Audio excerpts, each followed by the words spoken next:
This is the Famicom, or a picture of a Famicom if you will. I still had this a few years back, but somehow I lost it. Yeah, shame on me. Well, basically, this is the Japanese NES. If you're from the United States, then you're most likely familiar with this gray box or the top loader, but today, I want to take you to a little place in the world called Estonia. Growing up in the early 90s, Nintendo was the shit. But now here's the thing. The city and the street where I grew up in Estonia, nobody really had an original NES or a Famicom that was licensed by Nintendo. Everybody did have some kind of a gaming system that played these 8-bit classics, but I remember that mostly they were made in China or Russia by some other companies, and everybody had a console with a different design. So, what did we own? Well, there's a word for that. Famiclone. Now, first of all, a clone console is a console that's compatible with another company's console games, but they're usually produced without permission from the original company. And a Famiclone is a type of clone console that's compatible with NES or Famicom games, like this one. This is the first Famiclone that I had when I was 5 years old.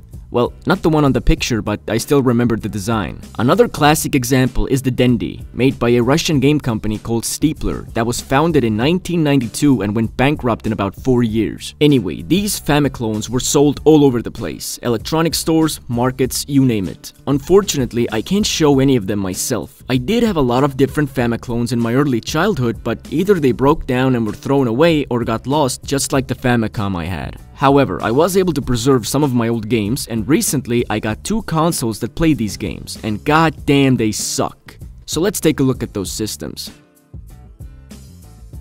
Exhibit number 1, the Cool Boy, or the RS-01 video game system, or the 8-bit Super Entertainment System.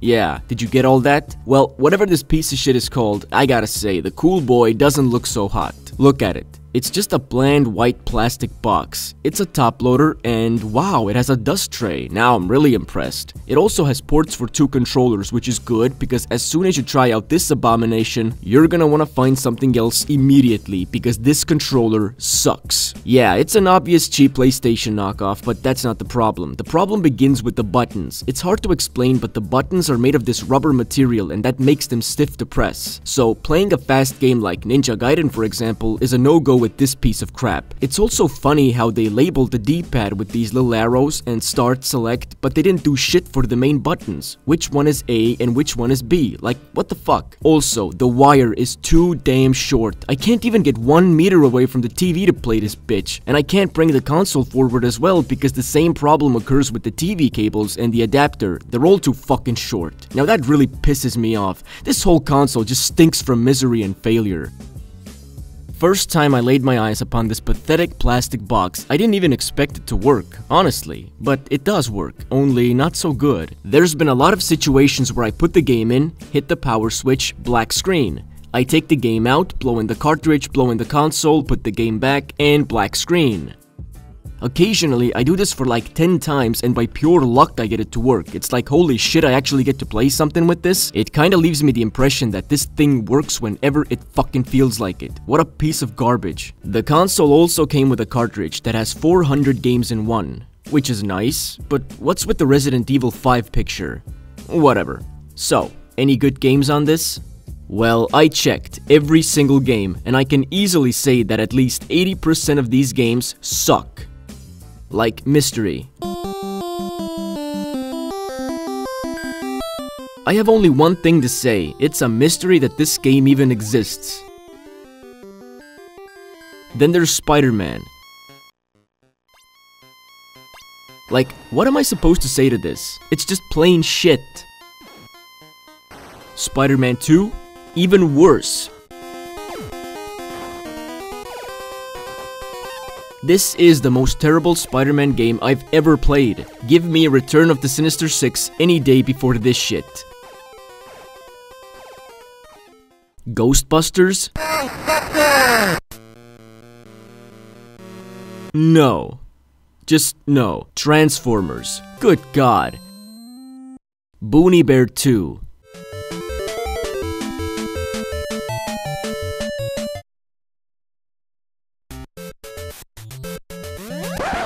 Wait a minute.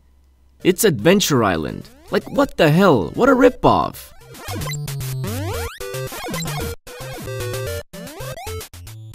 And of course, my most favorite game of all time, Warehouse Boy. Oh yeah, it doesn't get any better than this.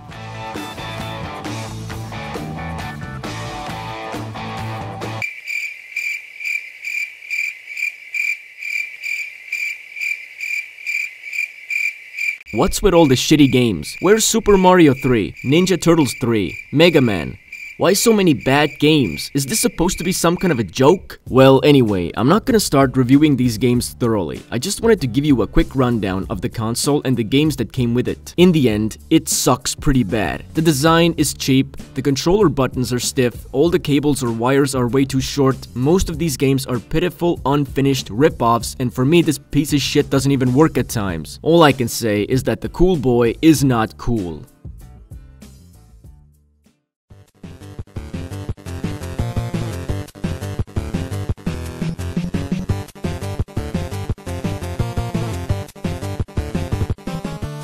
Now, before we get to the second console, there's a couple of things I want to show and tell you about the games we got in my country and all the sweet bullshit that came with them. In Estonia, the games we got were mostly in these yellow cartridges. Rule number 1, never trust the labels. There was always a 50-50 chance of it actually being true. Like this one.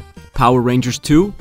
No, just 18 games in one, and all of them Contra. The variation comes in different level startups or starting with different weapons. And don't get me wrong, I love Contra, but this is bullshit. Batman Returns. Well, yeah, but it's based on Batman Returns the movie. Why does the label have the characters from the animated series on it? Robin, Joker, Mr. Freeze, and Two-Face don't even make an appearance in this fucking game. Micro Machines? No. According to the title, there's 7,500 games on this one, but not one of them is Micro Machines. And that is the next thing that boils my shit. Back in the day, this was one of the biggest gaming rip-offs for me and my friends. You walk into a store, check out the games, and one label gets your attention. 9,999 games in one. Holy shit, if I buy this, I'll be settled for life. Then you get home and you find out that there's actually about 20 different games on this, and the rest of the games just start repeating, with false names, different level startups, slight color variations, and so on. Yeah, that was the thing with these multi-carts. Fucking rip-offs. I mean, we had no idea how many games there were actually in the NES library. We didn't have any Nintendo Power magazine or some Nintendo hotline to call, and we also didn't have internet back then. So it was just a big fucking guessing game with these. 9,000 games in one, 10,000 games in one. I even have a cartridge with 1 million games in one. Can you believe these assholes or the asshole who made this? Like, what the hell?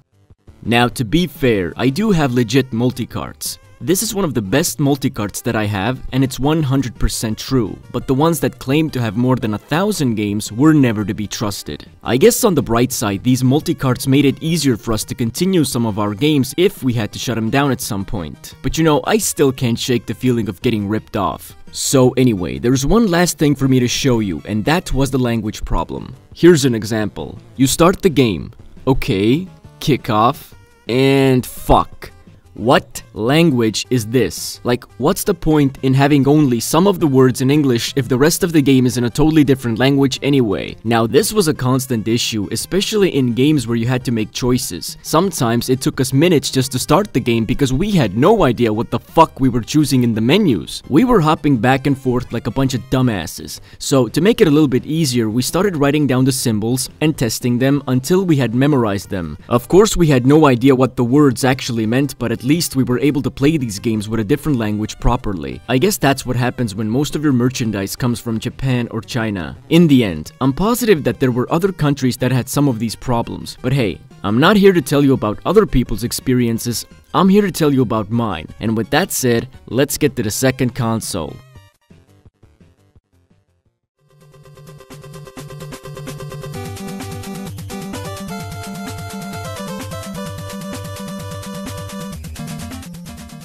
Exhibit number 2, Terminator 5 or the T-800 with super 8-bit TV game graphics. Oh, I bet. Anyway, the console was made in China and my first impression is positive. Judging from the box cover, the console is looking a lot better, and the same goes for the controllers. And guess what? The main buttons are actually labeled. A, B, and C. Yeah, you can just barely make it out. But wait a minute. Is that Megatron? Yeah, it is. Is he the Terminator 5? Never mind. So, let's take a closer look.